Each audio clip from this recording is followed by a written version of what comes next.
I know this isn't a typical video for me, but this is something that is important to my heart and it's important to my soul, and I needed to get it out there.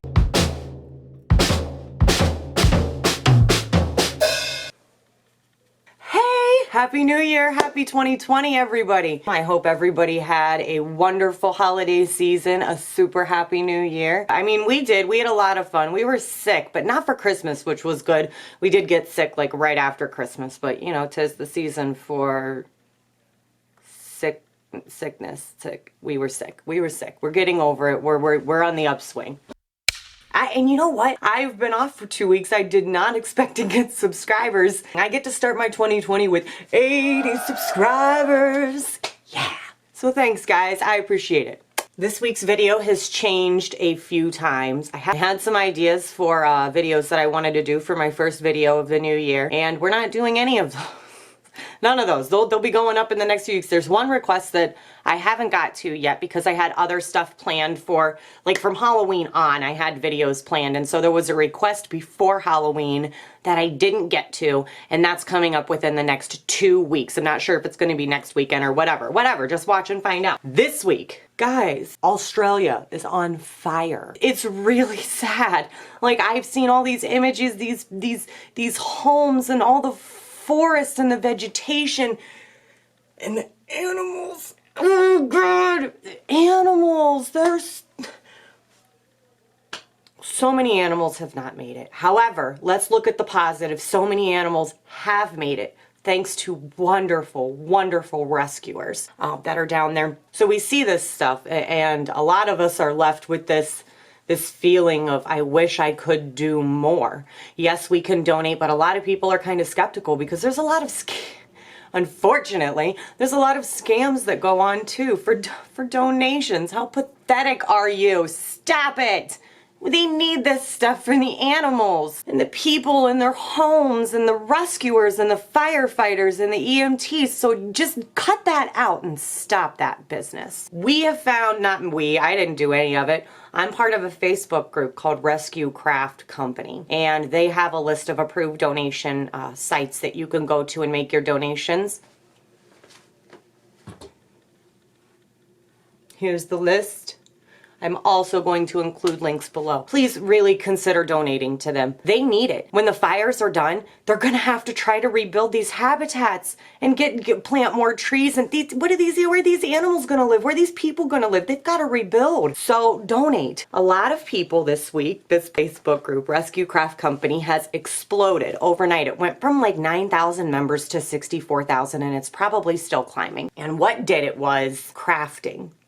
So many crafters all around the world are crafting pouches, nests, blankets, beds. They've been crafting all sorts of items to help these poor little animals during their recovery and rehabilitation process. I immediately jumped on board. I have been furiously crocheting since Tuesday. My hands hurt. It's totally worth it. I'm not complaining at all. Totally worth it. My soul has been fed. Just making some of these. I mean, this is a nest. This is another nest and another nest. It's like the Russian nesting dolls, but they're nesting nests. That's what they are. And guys, I followed the approved patterns on the website, and this is what gets me. These are nests. Who needs this? What poor little critter. It's so tiny. There's some poor little animal that is gonna need this little, that's what got my heart going. I was like, oh my God, I have to make them stuff. And so I did. That's really what I've been doing all week, crocheting all these. And like the patterns for these, I'm gonna include the links below too. I also have a short clip of how to start this. I didn't go through the whole thing. It's a lot. To start your magic loop, take your yarn, go around, and pull your tail up through the center. The strand that's coming from the balls of yarn should be going under this loop. The tail should be going over, facing away. You're gonna grab the whole loop, put your hook in the center, pull this under and through. That's one. We're gonna do this 6 times. You can also, and it's recommended for a sturdier project, crochet over both of these different strands here. 1, 2, 3, 4, 5, and I count that loop as 6. We're gonna take the tail and pull. Pull as tight as you can. That's what you want. No hole in the center. With this tail, you can leave it out and weave it in later. What I like to do with the tail though is I work it in to my rounds until it disappears. Kind of a pain, but it does make it a little sturdier and I feel more comfortable that it's not going to come undone. You're gonna take your hook and insert it into this little weird loop-de-loop here. Keep the tail with you. I'm gonna put it like right there. Just gonna tuck it there. Take the yarn from your working yarn, and this is called a slip stitch. You're gonna pull this through both loops. That completes your first 6. And I'm gonna take a bobby pin that I use as a stitch marker. We need to turn 6 into 12. We're gonna do 2 single crochets in each of those loops, and that'll make 12. When you crochet this, you're going to go through both of the stitches on the top. You don't want to go through just one side or the other. It's going to create a ridge. Going through both of them gives this thing a lot more durability. Here's my tails. My hook is through, and I'm going to pull this.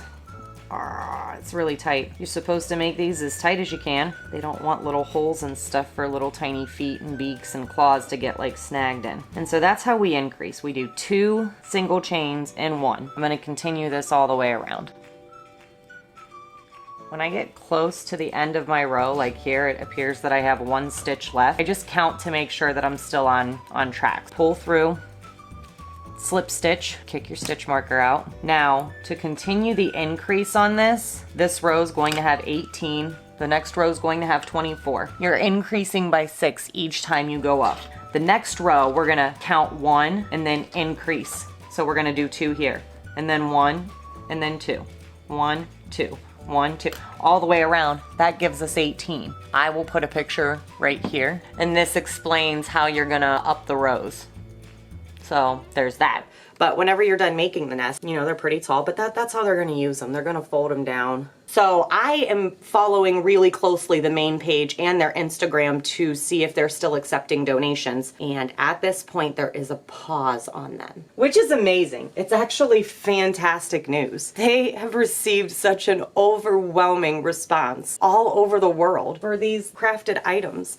And right now, I think they're just going through a stock issue where they need to take an inventory of what they have. I mean, I don't know if you know this, but they're a little busy right now, so just hang on. There are boxes and boxes of items over there that they need to go through an inventory. Once they inventory those, they're going to release a statement on Facebook page and probably their Instagram that says, hey, we're back open, ship these in. So I'm going to hang on to these little nests, and if they need them, I'm going to be sending it to them. If they don't, we have animals here in the States that would love them. So all hope is not lost. I'm not bummed out that my nest might not make it to Australia. The point is that we're just trying to help out and do some good stuff, and that's what we all should be doing. And so if they open donations back up again, these are definitely going to Australia. I'm going to make 2 more big baskets this size, and I'm going to make some Joey pouches. They need a outer pouch and a liner, and the liner has to be detachable so they can just do a quick change and a wash, you know, really fast. If you're making pouches, for the inner pouches, they only want natural fibers. Cotton, wool, natural fibers. For the outer pouches, it doesn't matter. Don't use like stuff with glitter on it, sequins, ribbons, lace. They don't need that stuff. Just plain old t-shirts, old fleece, old hoodies, old whatever. Use that stuff and just make up some pouches. It's totally fine. And again, if they don't need it, we go donate it to somebody local and help out a little puppy or a little possum or a little something. For the nest, they can be made with synthetic and acrylic blends. That's okay. For the items that, you know, if we are able to send these items to Australia, they do have a few rules for customs and for hygiene for the animals. None of this stuff can have pet hair on it. I personally plan on going through each and every basket and like pulling out the pet hair because that's what I'm gonna have to do. They won't take it. If you're sending your stuff with a hub, the hub is gonna make a big package and send it over. And if they find pet hair in that, they're gonna pitch the whole shipment. None of us want that. We're making these to help. We don't want it to be pitched. Get your pet hair off. Lint rollers, individually picking it however you need to do it. The items also need to be washed. Sure, they could wash them there, but don't you think they need all the water they could save right now? So we need to wash these items. Hot water for fabrics, like old fabrics, they recommend to wash them in hot water prior to making anything. Wash them in hot water first with vinegar. Dry them, no dryer sheets, none. Store them in a plastic bag, away from your pets, away from your animals, sew them up, wash them again. Hot water, vinegar, dry them, no dryer sheets, and immediately put them into a Ziploc bag, and they want them labeled. These are Joey pouches made with cotton material. These have been pre-washed in hot water and vinegar. Whatever it is, label it, make it clear and concise. This is gonna help expedite the process. It's gonna help them. They're gonna be like, oh, look at all these nests, look at all these pouches, they're clean, there's no pet hair, boom, done. Yes, I know Ziploc bags are going to get there by the thousands. Yes, I know we have a problem with plastics right now in our recycling system. That is what customs is requiring. Yeah. What I thought was really cool is they listed some Australian websites that you can buy vouchers for medical supplies. I mean, anything they need. And you don't have to ship it. You don't have to make it. You don't have to do anything. You go online, you buy this voucher, you send it to them, and they get to use it as they see fit. They don't have medical supplies, you know, stacking up. It's a voucher. And then they can use it when they need it. I'm going to be buying them a few vouchers. That's what I plan on doing, as well as making lists, because they need lots of help. They need lots and lots. It's like their country is on fire. Like, are you... I mean, okay.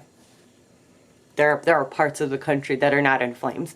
They're feeling the effects of it because the majority of their country is in flames. Please, we should be helping each other. We really should be helping each other. And I know this isn't the most crazy, wonderful, whatever kind of video I've ever done, but oh my heart. Oh my heart. I'm going to help these little animals here or there or wherever. I'm going to buy them vouchers. And you know what? You guys should too. Like I said, I know this isn't a typical video for me, but this is something that is important to my heart and it's important to my soul, and I needed to get it out there. That's all I have for you for this week. If you like this video, go ahead and hit that like button. Don't forget to subscribe to my channel and hit that notification bell. You'll be notified every time I post a new video, which is every Sunday. And until next week, guys, just keep on marching to the beat of your own drum. Peace.